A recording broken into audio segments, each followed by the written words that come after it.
La hija de mi prometida me acusó falsamente de abuso. Cuando la verdad salió a la luz, obtuve una orden de restricción que las obligó a irse de mi apartamento y destruir sus vidas. Hola Reddit, me llamo Nicolás. Tengo 34 años y necesito contar esta historia porque lo que pasó hace apenas unos meses cambió completamente mi vida de maneras que simplemente nunca pude haber anticipado. Esta es la historia de cómo la hija adolescente de mi prometida me acusó falsamente de abuso. Cómo mi prometida le creyó y me creyó culpable a mí instantáneamente sin siquiera hablar conmigo, y de cómo la verdad salió a la luz de una forma tan contundente que no dejó lugar a dudas de mi inocencia. Escribo esto para dejar constancia de lo devastadora que puede ser este tipo de situaciones, y de cómo una decisión tomada en segundos puede cambiar completamente el rumbo de tu vida. Para poner un poco de contexto, tengo que regresar al comienzo de la relación que tuve con mi ahora ex prometida. Conocí a Valeria hace unos 3 años en una conferencia de ingeniería en la ciudad. Ella trabajaba en recursos humanos para una empresa de tecnología y estaba allí reclutando talento. Yo soy ingeniero civil especializado en proyectos de construcción de gran escala, especialmente en el área residencial y comercial. Nos encontramos en la recepción de contactos profesionales. Comenzamos a hablar y hubo una conexión inmediata. Era inteligente, divertida, ambiciosa y compartimos muchos intereses comunes. Intercambiamos números y comenzamos a salir poco después. Desde el principio, Valeria fue honesta sobre su situación. Era madre soltera de una niña de 11 años llamada Kira. El padre de Kira, un hombre llamado Eduardo, vivía aproximadamente a 45 minutos en auto. Según Valeria, Eduardo era un padre ausente que veía a Kira tal vez 1 o 2 veces al mes, generalmente solo cuando era conveniente para él. Él pagaba manutención infantil de manera inconsistente y no estaba muy involucrado en la vida diaria de su hija. Valeria tenía la custodia completa y esencialmente criaba a Kira totalmente sola. Al principio no conocía a su hija. Valeria quería asegurarse de que nuestra relación fuera seria antes de involucrar a su hija, lo cual respetaba completamente. Salimos durante aproximadamente 6 meses antes de que finalmente me la presentara. El encuentro inicial fue incómodo, por decirlo menos. Kira tenía casi 12 años en ese momento. Claramente estaba resentida por mi presencia en la vida de su madre, y no había ningún esfuerzo por ocultar su desagrado. Respondía con monosílabos cuando me hablaba y generalmente se encerraba en su cuarto cuando yo llegaba. Básicamente me ignoraba tanto como era posible. Valeria me aseguró que solo necesitaba tiempo para adaptarse, que era difícil para ella ver a su madre con alguien que no fuera su padre. Durante el siguiente año, lentamente construí una relación con ella. No intenté ser su padre ni reemplazar a Eduardo de ninguna manera, solo intenté ser presencial, positivo y estable en esta vida.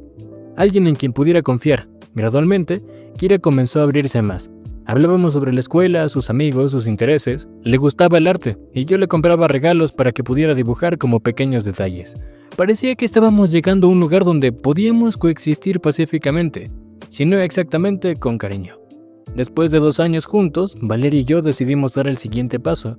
Le propuse matrimonio y ella aceptó, y comenzamos a planear nuestro futuro juntos. Parte de esto obviamente incluía mudarnos juntos a un apartamento mucho más grande como para 3 personas, y encontramos un lugar perfecto. 3 habitaciones, 2 baños, y también estaba muy cerca de la escuela de Kira en un buen lugar para vivir, no muy lejos de nuestros trabajos. El contrato estaba a nombre de los dos, Valeria y yo, dividiendo la renta y los gastos por igual. Kira tendría su propia habitación espaciosa donde podría tener privacidad y espacio para sus cosas. Nos mudamos juntos hace aproximadamente 8 meses. Los primeros meses fueron una fase de ajuste como esperarías de cualquier situación de convivencia nueva. Establecimos rutinas, dividimos las responsabilidades del hogar, navegamos la dinámica de vivir como una familia combinada. Yo trabajaba largas horas en mi proyecto de construcción actual, usualmente saliendo de casa alrededor de las 6 de la mañana y regresando a las 7 de la noche. Valeria trabajaba en horario de oficina estándar, de 9 a 5. Kira ahora iba a la escuela y llegaba alrededor de las 3:30 de la tarde. La dinámica durante la semana era que Kira estaba sola en casa durante aproximadamente 1 hora y media hasta que Valeria llegara del trabajo. Yo no llegaba hasta más tarde, así que mis interacciones con Kira eran mínimas. Yo generalmente los fines de semana trataba de que pasemos tiempo juntos como familia. Salíamos a cenar, íbamos al cine, actividades normales familiares. Pensé que las cosas iban bien, pero estaba muy equivocado. El proyecto de construcción en el que estaba trabajando durante los últimos 6 meses era particularmente importante y sensible. Era un desarrollo comercial de alto perfil que incluía oficinas corporativas, locales comerciales y un componente residencial de lujo. Definitivamente, debido a la naturaleza del proyecto y los clientes involucrados, la seguridad en el sitio era extremadamente estricta. Cada mañana yo manejaba mi auto hasta la empresa, estacionaba mi auto y pasaba por un proceso de registro detallado. Luego, junto a mis compañeros de trabajo, éramos transportados al sitio de construcción real en vehículos de la empresa. El sitio mismo estaba completamente cerrado. No podía simplemente manejar hasta ahí. Estaba rodeado de cercas de seguridad con puntos de acceso muy controlados. Una vez dentro, éramos constantemente vigilados. Habían cámaras de seguridad en todo el sitio monitoreando cada área, excepto posiblemente los baños portátiles. Y ni siquiera de eso estaba completamente seguro. Ningún transporte externo podía entrar al sitio. Sin Uber, sin taxis, sin vehículos personales. Los únicos vehículos permitidos eran los de la empresa y vehículos de emergencia en caso de que, sucediera algo. Habían registros detallados de quién entraba y salía del sitio, a qué hora y todo meticulosamente documentado. Menciono todo esto porque es crucialmente importante para entender lo que pasó después. Era literalmente imposible para mí salir del sitio de construcción durante mi turno de trabajo. No tenía acceso a mi auto personal durante el día. No había forma de salir sin que fuera documentado. Y el sitio estaba demasiado lejos del apartamento como para ir y volver durante el descanso. Simplemente, incluso si hubiera querido, no hubiera podido hacerlo. Mi paradero durante cada día laboral de lunes a viernes estaba completamente verificado y documentado con múltiples capas de evidencia. Entonces, llegó el día que cambió todo. Era un jueves por la tarde, acababa de llegar del trabajo a la casa y eran alrededor de las 7:15 de la noche, cansado después de un largo día en el sitio. Cuando abrí la puerta del apartamento, inmediatamente noté que algo estaba mal. Valeria estaba parada en la sala con una expresión que jamás había visto. Una mezcla de disgusto, rabia y algo que parecía miedo. Kira estaba sentada en el sofá llorando con los ojos rojos e hinchados. ¿Qué pasó? ¿Todo está bien? Pregunté genuinamente preocupado de que hubiera pasado algo terrible. Valeria no respondió mi pregunta. En cambio, dijo con voz temblorosa de rabia: «Empaca tus cosas y vete de aquí inmediatamente». Estaba completamente confundido. ¿Qué pasó, Valeria? ¿De qué estás hablando? Kira sollozó más fuerte desde el sofá. Valeria dio un paso más cerca de mí apretando los puños y me dijo: Kira me contó lo que hiciste, me contó todo. No puedo creer que estuviera comprometida con un monstruo como tú. Mi estómago se hundió. ¿Lo que hice? No le he hecho nada, no sé de qué estás hablando. Valeria prácticamente escupió las siguientes palabras: Deja de mentir, Kira me dijo que has estado abusando de ella durante meses, que cuando yo estoy en el trabajo tú vienes aquí, sales de tu trabajo temprano, vienes a casa y la fuerzas a hacer cosas. Me dio detalles, Nicolás, detalles que no podría inventar. El mundo se detuvo. Sentí como si me hubieran golpeado el pecho con un martillo. Eso es completamente falso, Valeria. Eso nunca pasó, nunca haría algo así. Tienes que creerme. Le creo a mi hija, dijo Valeria con una voz fría como el hielo. Siempre voy a creerle a mi hija sobre ti. Escúchame bien, maldito. Tienes una hora para empacar tus cosas y largarte de aquí antes de que llame a la policía. Intenté razonar con ella, suplicándole que habláramos esto racionalmente, pero no quería escuchar ni una palabra de mi boca. Kira continuaba sollozando dramáticamente en el sofá. Ocasionalmente me miraba con una expresión que solo puedo describir como satisfacción apenas oculta detrás de las lágrimas. Me di cuenta de que Valeria no iba a cambiar de opinión en ese momento. Estaba demasiado emocional, demasiado convencida de la historia de su hija. Así que no me quedó de otra que empacar cosas esenciales en mi maleta rápidamente y tomar ropa para algunos días, artículos de higiene personal, mi laptop, documentos importantes. Valeria me vigilaba como un halcón, como si pensara que iba a hacer algo violento. En menos de 45 minutos ya estaba fuera del apartamento que había pagado la mitad durante meses, parado en el pasillo con mi maleta completamente aturdido sobre lo que acababa de pasar. No teniendo otra opción, tuve que manejar a un hotel cercano y renté una habitación por la noche. No pude dormir nada, mi mente corría con 1000 pensamientos. ¿Por qué inventaría algo tan horrible? ¿Había hecho algo sin darme cuenta que ella malinterpretó? ¿Cómo podía probar que esto no había sucedido? Sabía con certeza absolutamente que nunca había tocado a esta niña de manera inapropiada, nunca había estado solas con ella en circunstancias cuestionables, pero ¿cómo podría probar mi inocencia contra acusaciones que simplemente no tienen base en la realidad? A la mañana siguiente decidí contratar un abogado especializado en casos de falsas acusaciones y derecho familiar. Lo llamaremos Mauricio. Tenía 20 años de experiencia y vino altamente recomendado por un colega cuyo primo había pasado por algo similar. Le conté toda la situación de acusación de Kira, mi expulsión del apartamento y, crucialmente, los detalles sobre mi trabajo en el sitio de construcción de alta seguridad. Los ojos de Mauricio se iluminaron cuando le expliqué las medidas de seguridad. Nicolás, entiendo correctamente, es literalmente imposible que hayas hecho lo que te acusan, ¿verdad? porque estabas en un sitio de construcción cerrado con registros detallados y simplemente no podrías haber hecho lo que supuestamente hiciste, resumió Mauricio. Exactamente, no hay forma física de que yo pudiera haber salido del sitio, manejado a casa y hecho lo que dijeron que hice, y además después de eso regresar al sitio como si fuera nada. Hay múltiples documentos que lo prueban. Mauricio asintió pensativamente. Entonces tenemos una coartada que no solo es sólida, es virtualmente imposible de refutar. Necesitamos obtener toda esta documentación de seguridad inmediatamente. Contacté a mi jefe y al departamento de seguridad de la empresa constructora.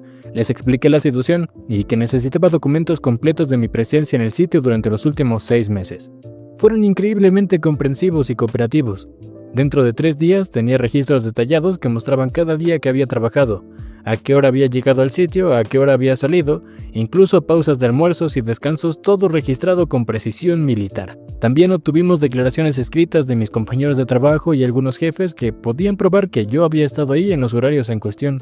Viéndolo en retrospectiva, fui afortunado de trabajar en una empresa sólida y sensata.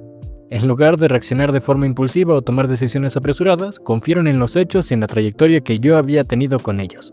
Sabían que mis horarios funcionaban bien, conocían los protocolos del sitio y entendían que las acusaciones no coincidían con la realidad. En vez de darme la espalda, me respaldaron con pruebas, porque confiaban en mi profesionalismo y en la persona que había demostrado ser. Mientras tanto, aparentemente, Valeria había contactado a la policía para reportar las acusaciones de Kira formalmente. 2 detectives vinieron a entrevistarme 3 días después de que me echara del apartamento. Les expliqué todo lo que pasó con calma y presenté inmediatamente la documentación de seguridad de sitio de construcción. Los detectives registraron los registros y cuidadosamente intercambiaron miradas significativas y me hicieron algunas preguntas siguiendo los protocolos de seguridad del lugar. Bien, caballero. Según lo que entiendo, según los documentos, es imposible que usted haya estado en el apartamento durante los horarios que mencionó la menor. Estos registros demuestran que definitivamente usted estaba de 7 de la mañana a 7 de la noche, de lunes a viernes durante los últimos 6 meses en el lugar de construcción. Es correcto. Completamente, confirmé. Y como pueden ver en la documentación adjunta, el sitio tiene medidas de seguridad que hacen imposible que yo pueda salir sin ser registrado. Los detectives tomaron copia de toda la evidencia y me dijeron que continuara con la investigación. Durante los días siguientes todavía no se me quitaban los nervios. Me pasaba repasando cada detalle, todo minuciosamente, aunque sabía que todo estaba de mi lado. Pero finalmente, tiempo después, recibí una llamada que me calmó completamente. Los detectives me informaron que habían cerrado el caso. Me explicaron que habían entrevistado a Kira en varias ocasiones y que cuando la confrontaron con la evidencia que demostraba que yo no podía haber estado presente en los horarios que ella alegaba, su historia comenzó a desmoronarse poco a poco. Primero, intentó modificar los horarios que había mencionado. Dijo que había ocurrido en la noche o durante los fines de semana. Sin embargo, cuando le señalaron que Valeria estaba en casa en esos momentos, sus respuestas se volvieron inconsistentes y evasivas. Tras analizar todo, los detectives concluyeron que no existía ninguna evidencia creíble que respaldaba sus acusaciones, y que el testimonio de Kira presentaba contradicciones significativas. Con las confirmaciones oficiales de la policía de que las acusaciones eran falsas, decidí intentar contactar con Valeria. Durante toda la semana que duró la investigación, se había negado a responder mis llamadas y mensajes manteniendo un silencio absoluto. Finalmente le escribí un último mensaje directo y sin rodeos. La policía cerró la investigación. Las acusaciones son falsas. Tenemos que hablar. Esta vez sí respondió. Aceptó reunirse conmigo en una cafetería neutral, un lugar público que reflejaba lo mucho que había cambiado nuestra relación y la desconfianza que ahora marcaba cualquier intento de conversación con ella. Cuando nos encontramos, Valeria lucía exhausta, con ojeras y expresión tensa. Le mostré toda la documentación, los registros de seguridad, las evidencias de testigos que confirmaban que, yo no estaba ahí. Ella revisó todo en silencio, con las manos temblando ligeramente, y cuando terminó, simplemente dijo: No entiendo por qué Kira inventaría algo así. Yo tampoco, pero lo hizo. Y tú me creíste culpable instantáneamente, sin siquiera preocuparte por mí ni por mi versión de los hechos. Me echaste del apartamento que compartíamos sin conversar, sin duda y sin nada. Valeria empezó a llorar. Soy una madre, tenía que creerle. Cuando tu hija te dice algo así, pues no puedes ignorarlo. No te estoy pidiendo que la ignores, pero podrías haberme hablado primero, podrías haber verificado algunos hechos básicos antes de tratarme como un criminal. Literalmente me echaste en menos de 1 hora de la casa. Ella seguía sollozando. Lo siento mucho, estaba en shock, asustada y no sabía qué hacer. ¿Sabes qué? Podemos superar esto, Nicolás. Kira claramente está pasando por algo, necesita ayuda, pero podemos trabajar en esto como familia. Miré a esta mujer, aquella con la que había planeado casarme, construir una vida, criar a su hija como si fuera mío, y lo único que sentía era vacío. No, Valeria, no podemos superar esto. Tomaste tu decisión cuando elegiste creerle sin cuestionarle nada, y me trataste como un monstruo. No quiero una relación contigo, no quiero estar cerca de tu hija que estuvo dispuesta a arruinar mi vida con mentiras. Esto simplemente se acabó. Valeria me suplicó, me lloró y me rogó, me dijo que las cosas serían diferentes, pero mi decisión estaba tomada. Mi abogado Mauricio me aconsejó enérgicamente que tomara medidas legales para protegerme de futuras acusaciones. Nicolás, esta chica ya intentó destruir tu vida con mentiras. ¿Qué te hace pensar que no lo intentará de nuevo si la situación no sale como ella quiere? Necesitas protección legal, argumentando que habían hecho acusaciones falsas y maliciosas que podrían poner en peligro mi integridad como ciudadano. El abogado que Valeria contrató para representar a Kira intentó argumentar que era solo una adolescente confundida que había malinterpretado la situación, pero el juez no lo aceptó. Señaló que las acusaciones fueron especialmente detalladas y claramente falsas, además de que no podía presentar una prueba física ni evidencia posible para refutar lo que había pasado. El juez otorgó la orden de restricción. Kira no podía acercarse a menos de 300 pies de mí o de mi residencia, lo cual incluía el apartamento que todavía compartía legalmente con Valeria. Aquí es donde las cosas se pusieron muy complicadas para ellas dos. Con la orden de restricción en vigor, Kira técnicamente no podía vivir en el apartamento que yo había arrendado junto a su madre, ya que yo tenía todo el derecho legal de estar ahí. Mi nombre estaba en el contrato. Valeria estaba desesperada. Su padre Eduardo vivía a 2 pueblos de distancia, pero Kira se negaba rotundamente a mudarse con él, alegando que no se sentía cómoda allí. Los abuelos de Kira vivían en Arizona, a literalmente 2000 millas de distancia.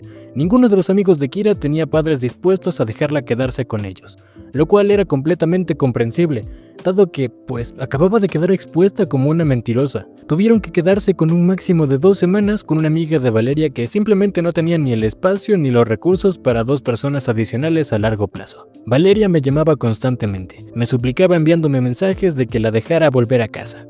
Por favor, Nicolás, entiendo que estás enojado, pero Kira no tiene dónde ir. Es solo una niña, no puedes hacer esto. Yo le dije que sí podía, y lo hice. Tu hija intentó arruinar mi vida con mentiras. Las acciones tienen consecuencias. Tomaste tu decisión cuando me echaste de casa sin escucharme. Ahora estás experimentando las consecuencias de esa decisión. Entonces, ¿qué se supone que haga? ¿Mudarme del apartamento? No puedo pagar otro lugar yo sola. Yo la verdad es que, le dije que era su problema, que no era mío. Yo puedo pagar la renta completa de este apartamento sin la contribución de ti ni de nadie más. Tengo ingresos, estabilidad y puedo hacerlo. Si necesitas mudarte porque tu hija no puede estar cerca de mí por la orden de restricción que ganó con sus propias acciones, entonces múdate. Valeria comenzó a llorar. Estás cruel, estás castigando a mi hija por un error. No fue un error. Fue una mentira deliberada y maliciosa diseñada para destruir mi vida, y tú como su madre le creíste sin cuestionarle. Me estás tratando como si yo fuera el culpable. Ambas tomaron decisiones, ahora vive con ellas. Valeria intentó de todo. Me envió mensajes largos y emocionales sobre cómo Kira estaba viendo a un terapeuta ahora, como supuestamente estaba arrepentida y quería disculparse, pero yo simplemente no pensaba ceder ante eso. Tuvimos algo significativo, pero yo estaba completamente acabado con esto. No había vuelta atrás de esta situación. Bloqueé su número celular, los de sus amigos y familiares, y dejé muy claro que toda conversación tendría que ser a través de mi abogado. Las semanas siguientes fueron terribles para ellas. Kira literalmente no tenía dónde quedarse porque podría violar la orden de restricción, a menos que tuviera una distancia bastante considerable. Finalmente, Valeria no tuvo otra opción y tuvo que mudarse del apartamento de su amiga. Encontró un lugar pequeño y barato, muy lejos del vecindario en el que vivía antes, en un lado bastante feo de la ciudad, un apartamento de una habitación donde básicamente ella y Kira tendrían que compartir todo el espacio. Mientras tanto, yo ahora estoy viviendo en un lugar tranquilo, en el antiguo apartamento, y quité a Valeria del contrato de arrendamiento con la ayuda de mi abogado, y también del propietario, quien fue muy comprensivo sobre la situación. Le expliqué todo lo demás. El apartamento se sentía vacío al principio, pero la verdad es que me siento aliviado. A través del chisme inevitable en círculos sociales mutuos, me enteré de cómo le estaba yendo a Valeria y a Kira después de todo lo que pasó. Y la verdad es que no era nada bueno. El apartamento de una habitación que Valeria pudo permitirse con su salario solo estaba en un edificio deteriorado con problemas frecuentes de mantenimiento.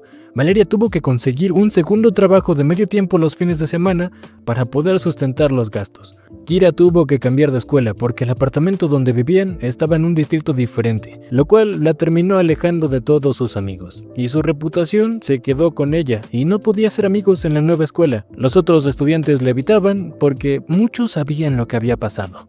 Eduardo, el padre de Kira, tampoco estaba siendo particularmente útil en la situación. Cuando Valeria le pidió aumentar la manutención infantil dado la situación financiera difícil, él se negó rotundamente diciendo que ya estaba pagando lo del tribunal y todo lo que allí habían ordenado, y que los problemas de Valeria eran exclusivamente de ella y no eran su responsabilidad. Sugirió que Kira se mudara con él un tiempo para que, pues así, no escaseara tanto el dinero. Pero Valeria tanto como Kira rechazaron esa opción. Los abuelos en Arizona ofrecieron que Kira se mudara con ellos, pero nuevamente Kira se negó queriendo estar lejos de todos los demás. Pasaron los meses y escuché a través de conocidos que pues seguían luchando por sobrevivir. El segundo trabajo de Valeria era agotador y apenas llegaba a ayudar a fin de mes. Tuvieron que vender muchas cosas que tenían, solo para cubrir ciertos gastos básicos. El auto de Valeria se descompuso y no podía pagar las reparaciones, así que empezó a depender del transporte público. Cuando escuchaba estas actualizaciones, la verdad es que me daba exactamente igual. No sentía nada por ellas, pero tampoco me alegraban. Simplemente ya no me importaban. Eran personas horribles y me habían tratado como un criminal. Lo que les estaba ocurriendo no me generaba ninguna reacción. No era venganza ni satisfacción, solo indiferencia. La última actualización que obtuve fue hace poco, aproximadamente un mes. La verdad es que me dijeron que Valeria estaba considerando declararse en bancarrota personal debido a las demandas acumuladas y deudas que tenía. Aparentemente, había confiado en tarjetas de crédito para cubrir sus gastos durante los meses difíciles y ahora los intereses le estaban acabando. Kira había sido suspendida de su nueva escuela por pelearse con otro estudiante y su vida se había convertido en un infierno. Hoy ha pasado un año después de que todo esto comenzó. Estoy en un lugar mucho mejor. Sigo viviendo en el mismo apartamento y mi carrera está prosperando. Recientemente recibí una promoción. Si hay una lección de todo esto es que todas las falsas acusaciones no solo destruyen temporalmente la vida de la persona acusada, también eventualmente destruyen la vida de quienes las hacen. La verdad tiene una forma bastante curiosa de salir a la luz, y cuando lo hace, las personas que mintieron enfrentan la justicia de una forma u otra. Finalmente, soy libre. Y yo seguiré adelante más sabio y más cauteloso, pero finalmente libre. Spider-Chems. Hey tú, alto ahí guapo, ¿qué crees que estás haciendo? Dale like al video, comenta un comentario en la cajita de comentarios y suscríbete al canal si te gustó este video.